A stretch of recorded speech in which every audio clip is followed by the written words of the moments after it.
Good morning, dear students. Welcome back to the science class. I hope you had a nice weekend. So let's start this week also in an energetic way.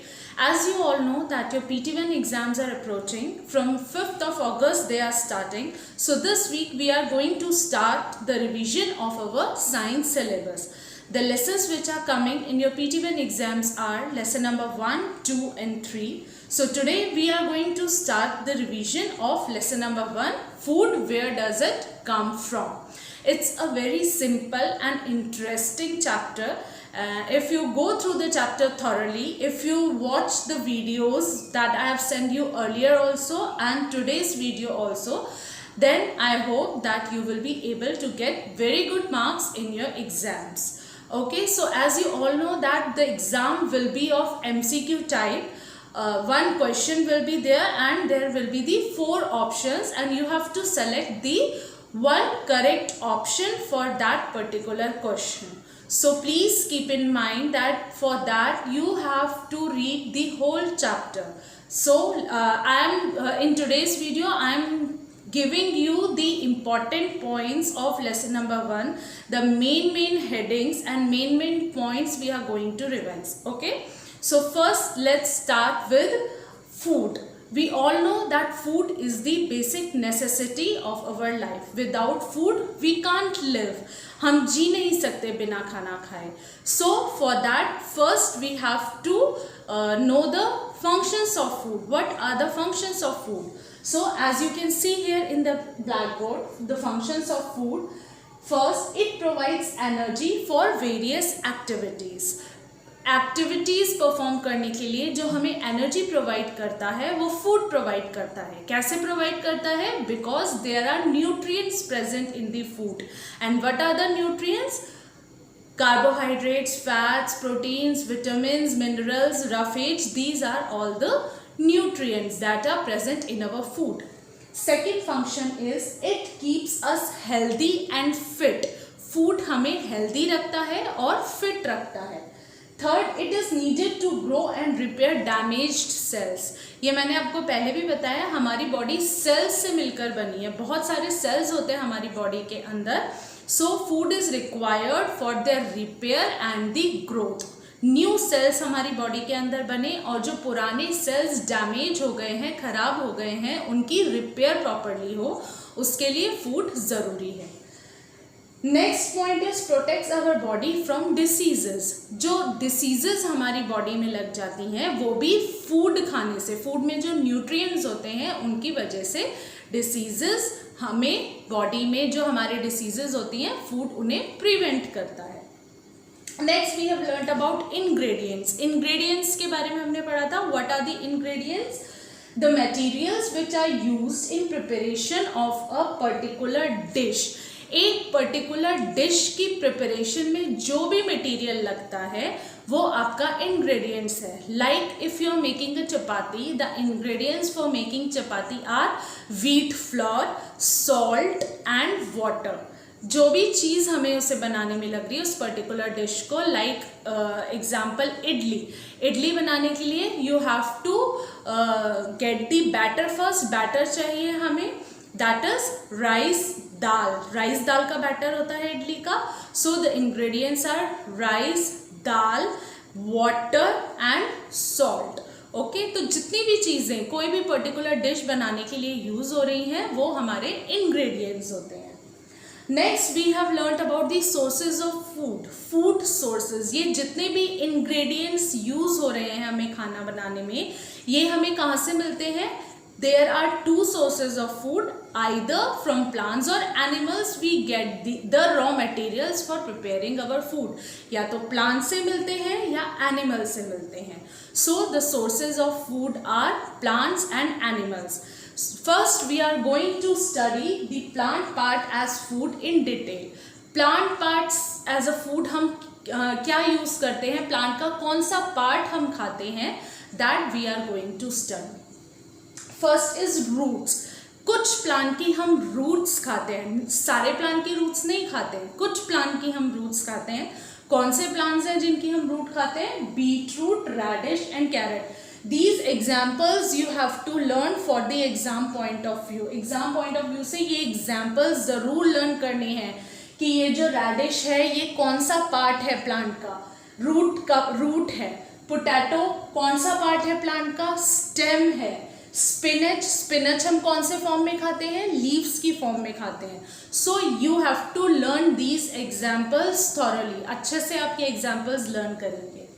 So stems में है ginger, potato and turmeric. These are the stems of the plants that we eat. Leaves हम कौन कौन से plants की खाते हैं, spinach, methi, lettuce, even coriander leaves we eat. धनिया पत्ती मम्मा डालती है ना सब्जी में ऊपर से, तो that we also eat coriander leaves. Flowers, कुछ प्लांट के हम फ्लावर्स खाते हैं। कौन से प्लांट के खाते हैं, कॉलीफ्लावर, ब्रोकली। आपने देखा होगा कॉलीफ्लावर जो होती है, फूल गोभी बोलते हैं जिसको हिंदी में, वो एक फ्लावर है, तो वो किसी प्लांट का फ्लावर हम कंज्यूम कर रहे हैं। Cauliflower and broccoli are the flowers of the plant. Fruits तो सबको पता है, बहुत सारे फ्रूट्स हम खाते हैं। वो क्या होते हैं, प्लांट के फ्रूट्स होते हैं ना, एप्पल, मैंगो, बनाना, गुआवा, वाटरमेलन, ये सारे जो फ्रूट्स जो हम कंज्यूम करते हैं वो फ्रूट्स होते हैं, प्लांट का एक पार्ट है।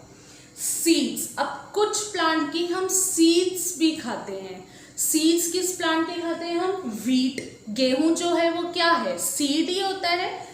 पीनट्स, जो मूंगफली है वो क्या है, that are also the seeds. Similarly coriander हम दो तरीके से खाते हैं, प्लांट के दो पार्ट कोरिएंडर के फॉर्म में हम खाते हैं। वन मैंने आपको यहाँ लीव्स में बताया था, कोरिएंडर धनिया पत्ती, एंड वन इज सीड के फॉर्म में, जो सूखा धनिया होता है, धनिया पाउडर जिसका बनता है। तो coriander is a food that we eat in a two ways, two plant parts हम उसके खा सकते हैं। Okay, now coming to the animal products as food. Animal products जो हैं वो हम कौन कौन से ऐसे प्रोडक्ट्स हैं जो हमें एनिमल से मिलते हैं and that we consume. First very common is milk yielding animals हैं। मिल्क ईल्डिंग एनिमल्स कौन कौन से होते हैं, cow, buffalo, goat and even camel. Goat और कैमल का भी मिल्क है जो बहुत से लोग लेते हैं।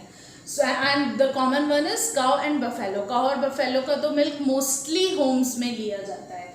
सो मिल्क हमें कहाँ से मिलता है, एनिमल से मिलता है। So it is a animal product and plus there are various foods that we can make from milk से हम बहुत सारे मिल्क प्रोडक्ट्स बना सकते हैं। लाइक चीज़ मिलती है हमें मिल्क से, कर्ड बनता है मिल्क का, और बटर बनता है मिल्क का, घी बनता है, पनीर बनता है। So these are the things that we can prepare from the milk and milk we get from the animal. Next is meat. There are non-vegetarian also. Some people are non-vegetarian that prefer to eat meat of the animals. So animals से हमें meat भी मिलता है। Eggs मिलता है। Most commonly the eggs of hen are used as a food. hen के जो eggs हैं वो as a food हम use करते हैं। Next is marine food. Marine food भी मैंने आपको पहले बताया था। What is marine food, the people who are living near the coastal areas. Coastal areas में जो लोग रह रहे हैं, कोस्टल एरियाज कौन से होते हैं, the area that is near the seas और ओशंस। ओशन और सीज के आसपास के जो एरिया हैं that are the coastal areas. Like Goa हो गया, मुंबई हो गया, तो वहाँ के जो लोग हैं वो मरीन फूड प्रेफर करते हैं। मरीन फूड कौन सा फूड होता है, like fish, prawns, crabs, the animals that we get from the seas से जो एनिमल मिलते हैं हमें, समुद्र में जो जानवर मिलते हैं, and that we can eat those are called as the marine food. तो कोस्टल एरियाज के जो लोग हैं मोस्टली फिश पे डिपेंडेंट होते हैं। Fish is the common marine food. Okay, next the two terms we have studied in this chapter, that is pisciculture and apiculture. Two terms हमने पढ़ी थी, pisciculture, apiculture. What is the meaning of both the terms? Pisciculture is rearing and management of fish on a large scale. अब क्योंकि coastal areas के जो लोग हैं वो फिश पे डिपेंडेंट हैं फूड के लिए, क्योंकि वहाँ फिश बहुत इजीली अवेलेबल होती है, तो फिश की रियरिंग और मैनेजमेंट बहुत ज़रूरी है, क्योंकि अगर फिश को प्रॉपरली मैनेज नहीं किया जाएगा, उसका मैनेजमेंट नहीं किया जाएगा, तो फिश अच्छी वैरायटी की नहीं होगी और फिश एडिक्वेट क्वांटिटी में नहीं होगी to meet the need of the people living in the coastal areas. तो इसलिए उनका अच्छे से पालन पोषण करना और मैनेजमेंट करना उनका बहुत ज़रूरी है। So the term given to that process is known as pisciculture. Next is apiculture. Apiculture is rearing of honey bees. Honey bees से हमें क्या मिलता है? Honey, which is again a very common product, बहुत यूजफुल प्रोडक्ट भी है। Honey is used in making various medicines also, medicines बनाने के लिए भी हनी का यूज़ किया जाता है। तो हनी हमें हनी बीज से मिलता है, तो हनी बीज की भी रियरिंग करना बहुत ज़रूरी है। रियरिंग मीन्स पालन पोषण करना, उनको अच्छे से पालना, ताकि वो अच्छी क्वालिटी का हमें हनी प्रोवाइड करें। जब तक हम किसी चीज़ को अच्छे से नहीं पालेंगे तब तक वो हमें अच्छी क्वालिटी की कोई भी प्रोडक्ट कैसे प्रोवाइड करेगा। लाइक जो हमें मिल्क मिलता है, हम जिस भी काऊ या बफेलो का मिल्क लाते हैं, अगर उन काऊ और बफेलो को ढंग से खाना पीना नहीं दिया जाएगा तो ultimately the quality of milk will suffer. Milk की जो क्वालिटी है वो इतनी अच्छी नहीं होगी। जितने अच्छे से काऊ और बफेलो को फीड किया जाएगा उतना अच्छा ही मिल्क हमें वो प्रोवाइड करेंगे। The quality of milk will be superior. It depends on the proper feeding of the animals. तो सिमिलरली हनी के लिए जो हमें हनी बीज है उनकी प्रॉपर मैनेजमेंट करना पड़ता है, उनकी रियरिंग अच्छे तरीके से करनी पड़ती है, so we get the good quality of honey and that process is known as the apiculture.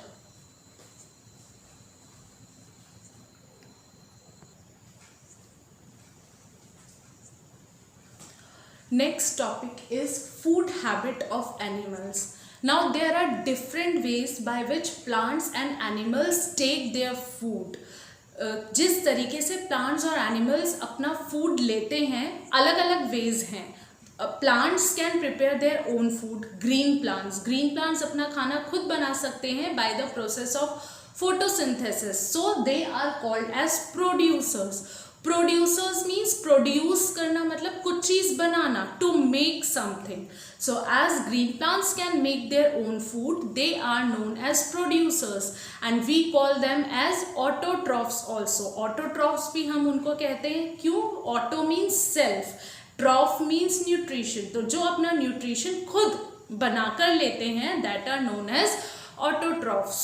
So green plants, what are producers? Green plants are called producers as they can prepare their own food.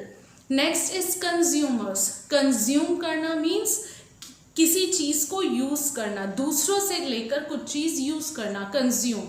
So the animals that cannot prepare their own food but depend on other plants and animals for their food, they are known as consumers. जो animals अपना खाना खुद नहीं बना सकते और वो दूसरों के ऊपर डिपेंडेंट हैं अपने फूड के लिए, दूसरे प्लांट्स और एनिमल्स के ऊपर, they are known as consumers. See animals that depend on others for their food, they are known as consumers. So based on the feeding habits, we can categorize animals into 3 different categories. That is herbivores, carnivores and omnivores. Main 3 categories are these: herbivores, carnivores and omnivores. First, coming to herbivores, there are some animals that eat only plants. Green plants ही खाते हैं, grass खाते हैं. There are many animals like this such as cow or deer. These animals that are dependent on plants for their food, they are known as herbivores. Herbs किसको बोलते हैं? जो छोटी छोटी हमारी प्लांट्स होते हैं बिल्कुल स्मॉल साइज के, like grass, these are known as herbs. तो herbivores, plant eating animals, example cow और deer. Next carnivores, animals that eat only the flesh of other animals. कुछ एनिमल्स ऐसे होते हैं जो दूसरे एनिमल्स को मारकर खाते हैं, उन एनिमल्स को कंज्यूम करते हैं. They are known as the carnivores like lion और tiger. These are the main examples. Lion और टाइगर को देखा ना आपने, दूसरे एनिमल के ऊपर झपट्टा मारते हैं, उनको मारते हैं और खा जाते हैं. So they are known as the carnivores. You can see here example lion and tiger. Next category is of omnivores. What are omnivores? Organisms that are dependent on both plants and animals for their food. जो animals दोनों plant भी consume करते हैं और animals भी consume करते हैं, वो आते हैं omnivores की category में. Like we ourselves, हमारे जैसे जो ऑर्गेनिजम्स, हम जो ह्यूमन बीइंग्स हैं वो प्लांट प्रोडक्ट्स भी खाते हैं. जो वेजिटेरियन होते हैं वो प्लांट प्रोडक्ट्स खाते हैं, और जो नॉन वेजिटेरियन होते हैं वो प्लांट प्रोडक्ट्स और एनिमल प्रोडक्ट्स दोनों कंज्यूम करते हैं. तो that means we human beings are dependent on both plants और animals for their food. So omnivores are animals eating both plants and animals. Example includes human beings हो गया, crow हो गया, dog example हो गया. For exam point of view, you have to learn the examples of all these. Definitions याद रखनी है और उनके examples must हैं. Example देके पूछा जा सकता है, like dog is, what is this, what kind of animal, herbivore, carnivore, omnivore, options होंगे and you have to click the omnivore. तो such type of questions will be asked in the exam. तो example ज़रूर learn करेंगे. Next category is of scavengers. What are scavengers? Animals that are dependent on the dead animals for their food. Animals that eat only dead animals. जो मरे हुए जानवरों को खाते हैं जो एनिमल्स, उनको स्कैवेंजर्स कहते हैं. एग्जाम्पल हो गया जैकाल और वल्चर. आपने देखा होगा जैकाल और वल्चर जो है, जो एनिमल्स मर जाते हैं, खराब होने लगती है उनकी बॉडी, उनको कंज्यूम करते हैं. तो एक तरीके से वो क्या कर रहे हैं, एनवायरनमेंट की हेल्प कर रहे हैं, because they are consuming the dead bodies of animals. वो क्या करती, पॉल्यूशन ही क्रिएट करती ना, स्मेल होती उनसे और गंदगी होती, बहुत सारी डिसीजेज होती क्योंकि उनके ऊपर मक्खियाँ लगती, उनके ऊपर बीज जो हैं और फ्लाइज जो हैं वो रहती, जिनसे डिसीजेज होती. तो एक तरीके से they are acting as the natural sweepers. Scavengers को नेचुरल स्वीपर्स भी कहते हैं क्योंकि वो जो डेड एनिमल्स हैं उनकी बॉडी को कंज्यूम कर रहे हैं अपने फूड के लिए, ultimately helping in cleaning the environment. Next category is of decomposers. Decomposers की नेक्स्ट कैटेगरी है जो ऑर्गेनिजम्स डेड और डिकेइंग प्लांट्स और एनिमल्स पे फीड करते हैं. कुछ ऑर्गेनिजम्स होते हैं, स्मॉल ऑर्गेनिजम्स होते हैं, बहुत small, that are not visible with our naked eyes, like bacteria and fungi. Bacteria and fungi are the decomposers that feed on the dead and decaying plants and animals. जो animals और plants खराब हो रहे होते हैं, decay हो रहे होते हैं, उन पे जो consume कर रहे हैं organisms, that are known as decomposers. Organisms feeding on dead plants and animals, example fungi and bacteria. Last category is of parasites. What are parasites? There are some animals that lives in the body of other organisms or other animals to obtain their food. कुछ animals ऐसे हैं जो दूसरे animals की body के अंदर रह रहे हैं या दूसरे किसी लिविंग बीइंग की बॉडी के अंदर रह रहे हैं अपना फूड लेने के लिए. एग्जाम्पल हो गया टेप वर्म. आपने सुना होगा कई बार कि पेट में कीड़े हो जाते हैं, तो दैट कीड़े क्या होते हैं, वो टेप वर्म होते हैं.